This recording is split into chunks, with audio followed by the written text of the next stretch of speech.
there a thermostat for this area only, or is it the noise rather than No, it's too noisy. I can get some of it.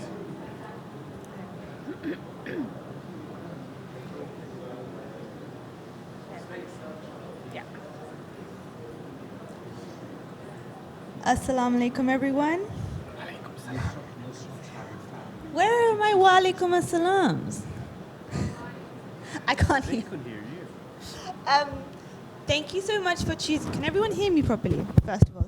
People at the back, wave. There is like. Should I change? Okay. Oh, this is so much better. Oh my God. I'm going to repeat everything again. First of all, thank you so much for choosing the session. All of you guys are my favorite people now. This is a very special session, very close to my heart, because I feel as though charities have such a big responsibility in making sure that the donors' money is used in the best way possible. And I feel as though that if we aren't using it to its full potential, Allah, He's going to ask us some stuff. So I think it's very important to make sure that we're thinking out of the box and ensuring that truly having community at the core of each project. So the purpose of this breakout session is to showcase innovative approaches to international development and explore how creative solutions can drive positive outcomes. We would also like to discuss how out-of-the-box thinking can lead to effective problem-solving, even in challenging environments. So I am sat with some amazing people today, alhamdulillah. We have Abeer. We have Abeer Abu Ghaith, a social tech entrepreneur, speaker, and activist focused on driving positive change. As a founder and CEO of MENA Alliances and former co-founder of Stay Linked, she connects talented professionals across the Middle East and North Africa, especially in Palestine, with global remote work opportunities. Raised in a refugee camp and shaped by conflict, Abeer has created over 700 digital tech jobs for underprivileged individuals and secured partnerships with 70+ clients worldwide, achieving a 300 revenue growth and boosting local tech salaries by nearly 40%. We also have in the middle Mukhtar Karim. He is the CEO of the Lady Fatemah Charitable Trust since 2018. The trust, established in 1997, works to lift communities out of poverty, providing access to clean water, maternal and child healthcare education, education and sustainable livelihoods across East Africa, the Middle East, and South Asia. Under Mukhtar's leadership, the organization has expanded its focus on women-led development and climate resilience. He regularly speaks at international forums on humanitarian issues, gender equality, and social justice. And last but not least, Mohammed Kroessin is a development economist with 20 years experience in Islamic development and financial institutions, focusing on financial inclusion, sustainable development, and climate finance. Formerly assistant CEO of Muslim Aid, and with roles in UK Chambers of Commerce, he now leads Islamic Relief's Global Islamic Microfinance Unit, managing 10 country programs. An expert in Islamic microfinance, Mohammed has worked across Africa, Asia, and the Middle East, serves on 2 microfinance boards in the Balkans, and has consulted for Islamic Development Bank and UNDP. He holds the Islamic finance qualification, 2 master's degrees, Kent and Westminster, and a PhD from the University of Birmingham. He has also been a research associate at Birmingham and visiting research fellow at Aston Business School. All of you have such great wealth of experience, and I want to start off the discussion by understanding what your biggest barriers to implementing innovative projects in global development, particularly in regions with political instability or limited infrastructure, and how can we overcome these barriers? So Abeer, I'll let you take the floor. Thank you so much, and thank you for having me here. Let me take you with me with challenges that we face as an entrepreneur, like living in Palestine. So the first challenge for me first was like the movement restriction.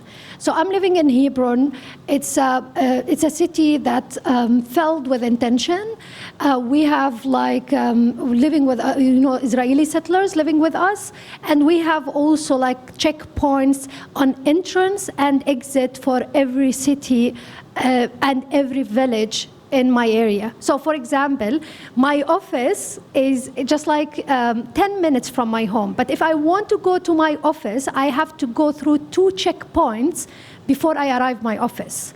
And this checkpoint might close at any time. I don't know. If I have a meeting in Ramallah, for example, which is like, it's needs usually 30 minutes.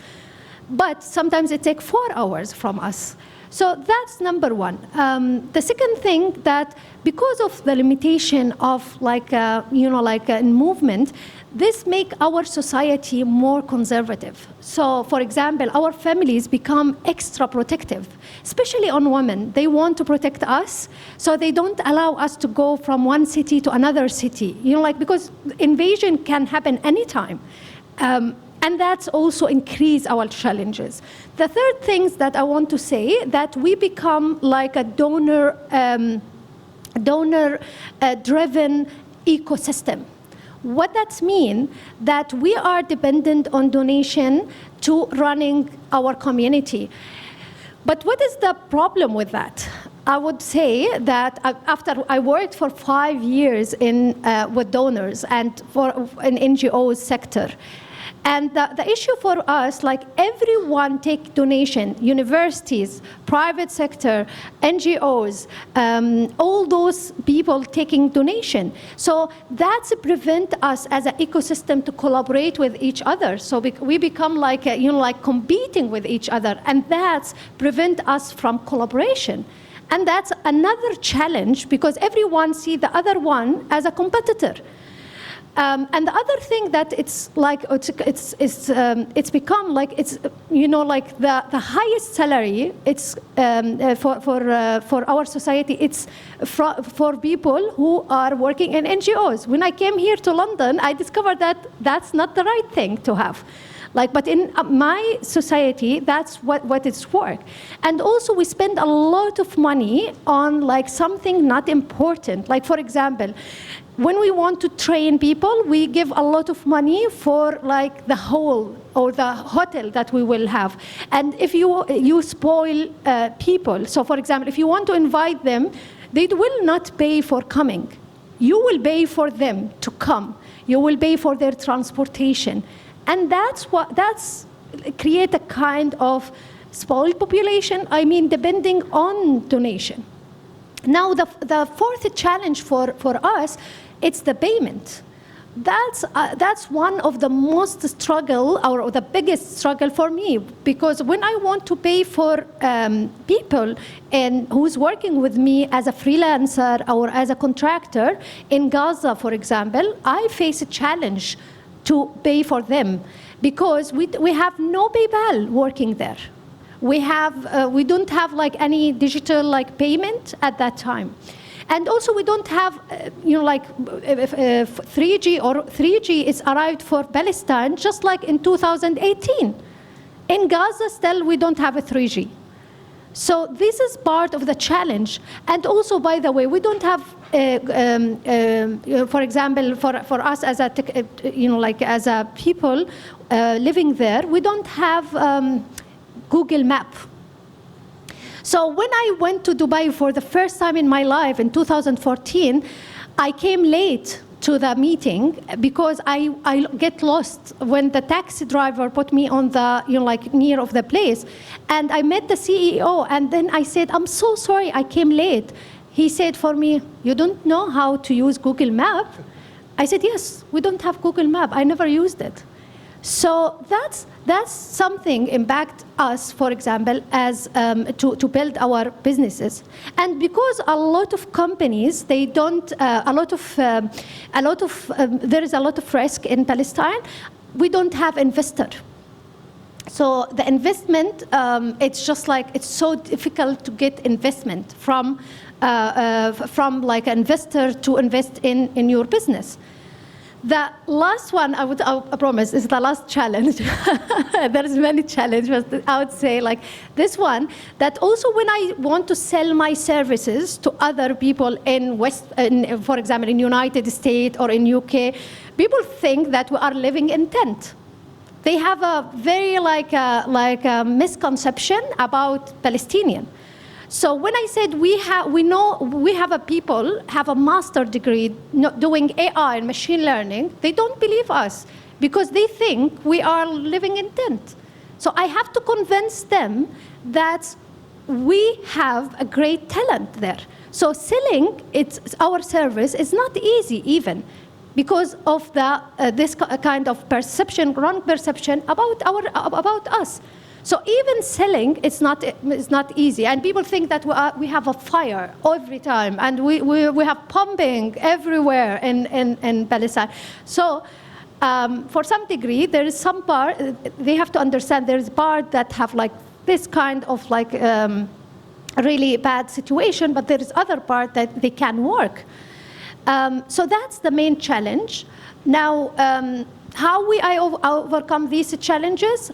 The first thing that I did is to mobilize the resources that I have. So when I built my business, I built it from my home with no capital, just laptop and internet connection. This is how I start. But I start just like collaborating with universities, collaborating to give me like the database of talent that we have. Because in Palestine, we have a very highly educated people. You know, people in Palestine believe in education because, and they invest in education because we believe that they can, the Israeli can take anything from us, but they can't take our knowledge. So that's something I built on it, which is the human capital that we have. And because we can't move, I use technology. So I start just like in 2000, I started this project in 2013. So I start like hiring people remotely. At that time, there was like no trust in remote work. It's not like now, because after COVID, this remote work get accelerated. And most of people now working on that or working remotely. But before, that was like not the case. So I start just like educating the community about remote work, telling them, and to get their trust, it was like not easy. I needed to educate the people there. I start also giving them like online training to train them how to work online, especially for women and young people in Gaza and also West Bank. The other thing, building partnership. Because I built partnership with a lot of organization, and also I was building partnership with donors to enable me to go for programs outside Palestine, so I can start building connection with businesses, there. Thank you so much for that, Abeer. Mukhtar, how do you overcome challenges? I have the same 7 minutes. Talk for us. Excellent. You know when you came into this room or were invited to come into this room, they said you can come here and ask some really incisive, difficult, challenging questions? Yeah? Well, they misled you. It's called the power of the mic. I'm holding it now. I'm going to ask the difficult questions. So, hands up. How many of you think, or how many of you know, you're working or serving a charity? Yeah? Now, keep your hand up and leave it up if you think the charity you're working for is doing a fantastic, great job. Amazing. I'm going to hand 6.5 minutes back to the chair because nothing needs to change.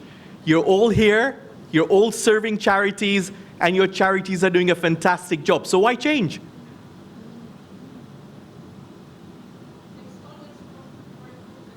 There's always room for improvement. Tell me more. You want this chair? You mean? Okay, look, that was for caricature. It's just to engage the room again. I know the fan club get really tired coming again. You're welcome to take autographs at the end, but you want 6.5 minutes of inspiration or questions to help us move forward. At the Lady Fatemah Trust, we looked at the why of what we do. What is it that makes us want to jump out of bed every morning, 8 days a week, 26 hours a day, and just go for it and transform people's lives? Where is it that we feel the greatest need is?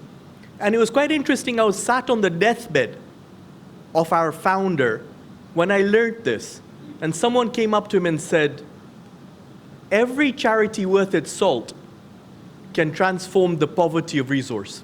You can't collect money for the work you do, game over. Go and find another career. But what you have started out at the Lady Fatemah Trust addresses two other poverties.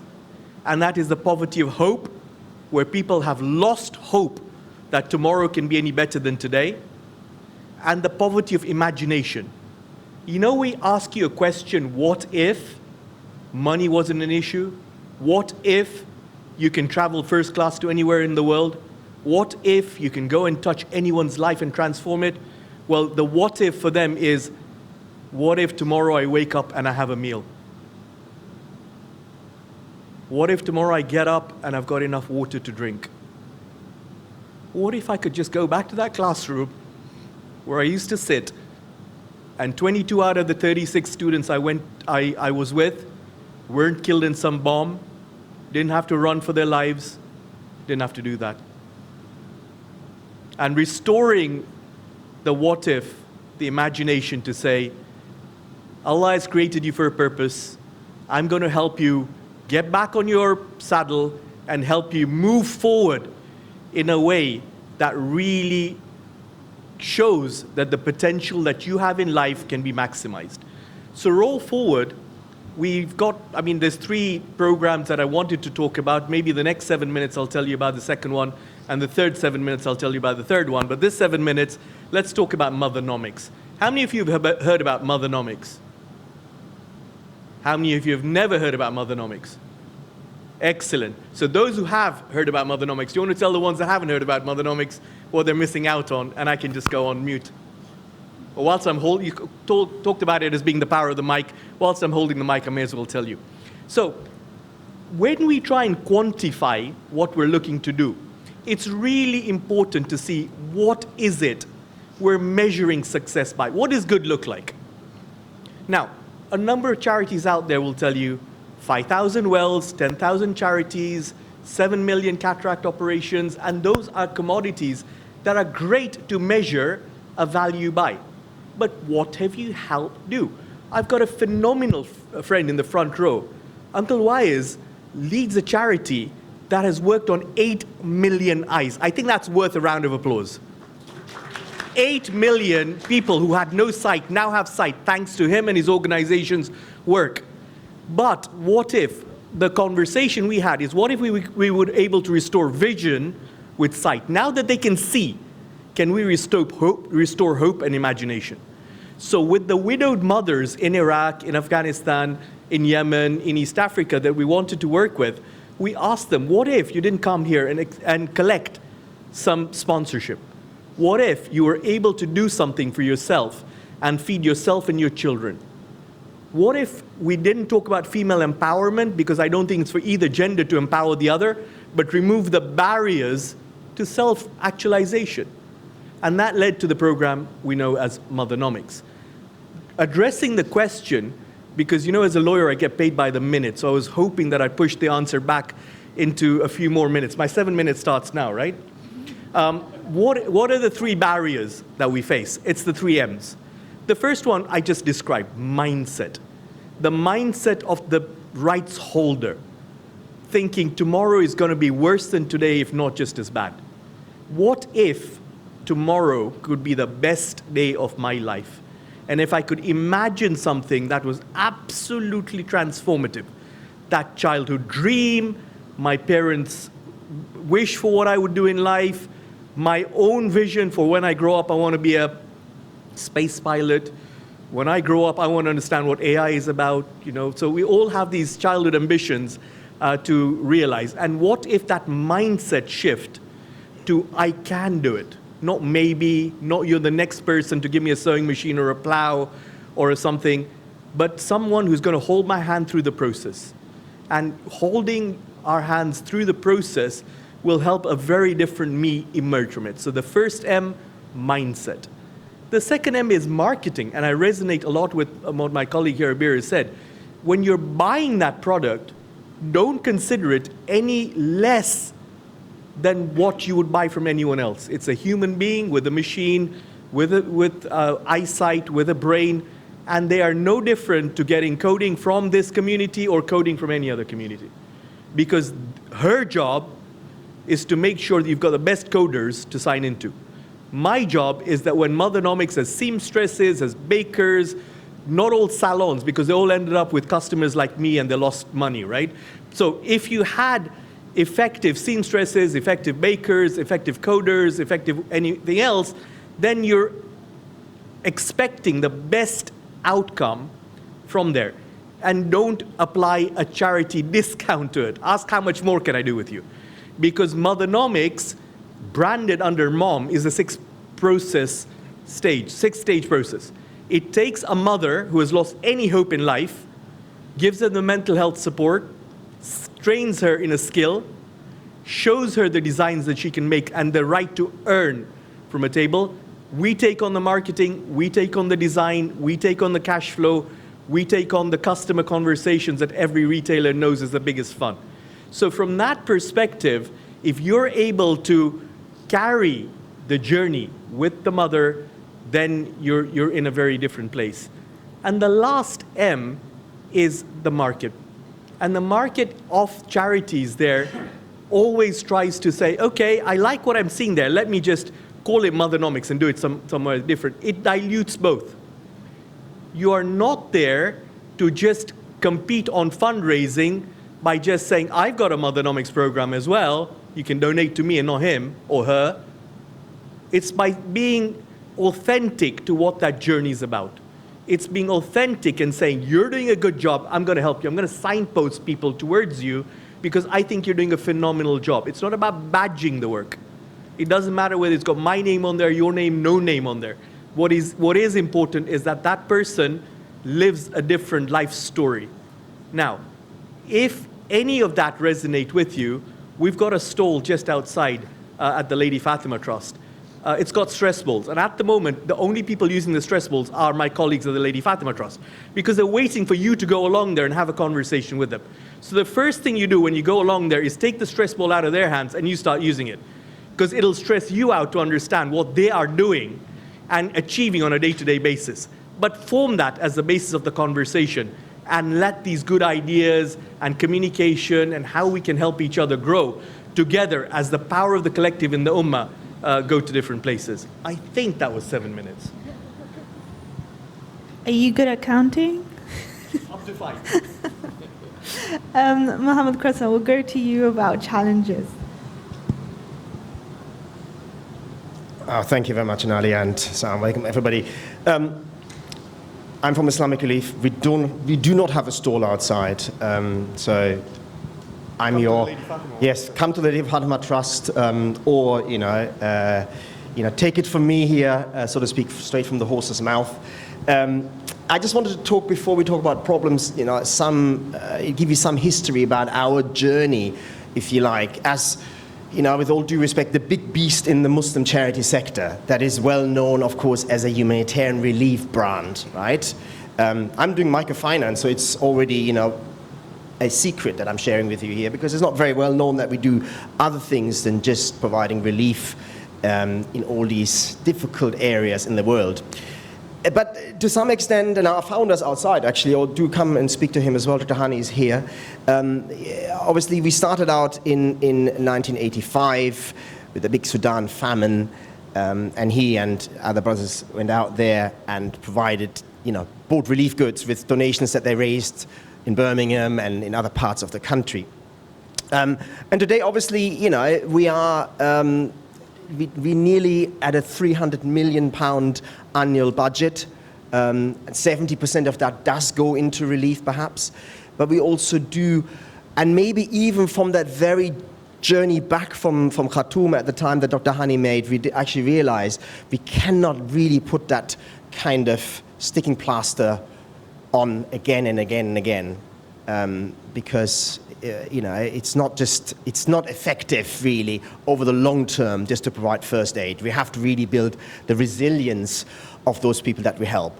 And from that really onwards, despite all the emergency appeal reliefs that we've launched over the years for Somalia, for Sudan, for the whole of Africa, we've actually in parallel done also a lot of kind of resilience building kind of projects. So we invested really in people to, for example, deal with rainwater harvesting, so that we are preparing them for drought, for cyclical drought in the Horn of Africa. It's a big issue. We worked with them on solar-powered irrigation. We've introduced new farming techniques and also provided drought-resistant seeds, for example, so that people can still get some of the crops that maybe didn't grow before. So really, almost from the very beginning, did we realize, and maybe we learned it the hard way, and I mean, I'm here to share that journey with you, so you don't have to necessarily, you know, make the same mistakes that we have made over the last 40 years. But certainly, you know, we did recognize from the very beginning that, you know, we cannot provide first aid again and again and again. And, you know, there is this very famous saying, right, you know, don't give a man or a woman a fish, you know, teach them how to fish. Or chicken, or whatever your dietary requirements are, you know, we can talk about that at lunch later on. But we also realized, obviously, that even that's not enough, because we nowadays have to perhaps also advocate for access rights to water, for people to actually do fishing, right? We have to perhaps also work on the protection of the marine ecosystem, because fish stocks are dwindling. We also, and this is what I do with microfinance, we also have to maybe engineer financial instruments to help people to access, to afford a fishing rod, right? And not just one or two people, but of course, you know, at scale, thousands of people whose livelihoods depend on that. And if they have a sustainable livelihood themselves, of course, they are to a lesser degree dependent on our provision of first aid. And that, you know, as I said, for that purpose, you know, we did actually, from the 1990s onwards, provide microfinance. So that's mainly Qad Hasan, interest-free loans, but we also worked on more investment-based and profit and loss sharing kind of products with our beneficiaries. But, you know, a word on the problem to some extent, and we have the media in the room, so, you know, let me shift some blame over to them. The power of the microphone, right? It is media attention, obviously, that's not always working in our favor for that transformation, right? Because it is the big emergencies that you know, get all of the attention, or most of the attention. And then, of course, with that come also, of course, donations, right? That follow the media screens. And it's not easy to actively, therefore, transition from relief to sustainable development, and especially, of course, it's not easy to raise funding for that, and it requires donor education, but also it requires you to diversify your income streams, okay? And, you know, many years ago, we've set up a Waqf endowment that now actually funds some of our program through sustainable investments from the Waqf. And we've also learned how to deal with institutional donors. For example, the UK Foreign and Commonwealth and Development Office, so it's funding Islamic relief. Now, for some of these transformative things, that is more difficult to raise funding from the community for. I'm probably near my 7 minutes, so I can, you know, sort of close, you know, just to emphasize again, you know, just like Abeer and Mukhtar, obviously, you know, we're trying to be not just charity aid workers, but we're trying to be impact investment managers, right? and I want to stress again that making a virtue out of what you've got. Okay, you've got a lot of existing resources, and it doesn't necessarily mean you need to have 300 million pounds or dollars in your coffers, but you can actually make $10 go a long way, and you should really try to make that as long a way as possible. Utilize it strategically. We're starting with really a cost-benefit analysis. I'm an economist, okay, so I can bore you with this sort of stuff, but it's really important that as organizations, all of us, you and us, that we make a strategic choice and from the outset to understand where our impact can be the biggest. There is a temptation, obviously, now we heard about Gaza, this is a big issue in the Muslim community, but there is a temptation, obviously, to follow the money. But I can tell you, and we operate in Gaza, yes, still we have staff out there, we had staff there for 30 years. It's not necessarily easy to operate and work and provide humanitarian relief in a war zone effectively. And as Muslim charities, as the Muslim charity sector, we should not feel obliged to do it. We have to be strategic. Select your battle, fight it really well, if you forgive me for the more belligerent kind of language. And because you have a responsibility, of course, to kind of provide the biggest bang for your supporters' buck. Thank you so much to all of the panelists. It was amazing hearing how, for example, we have global change happening, localized community efforts, and financial diversification of how we can ensure sustainability and sustainable development is something that is in the forefront of our work. Thank you so much for attending this session, and I hope that the audience got some good ideas on how to think outside of the box. Thank you, everyone.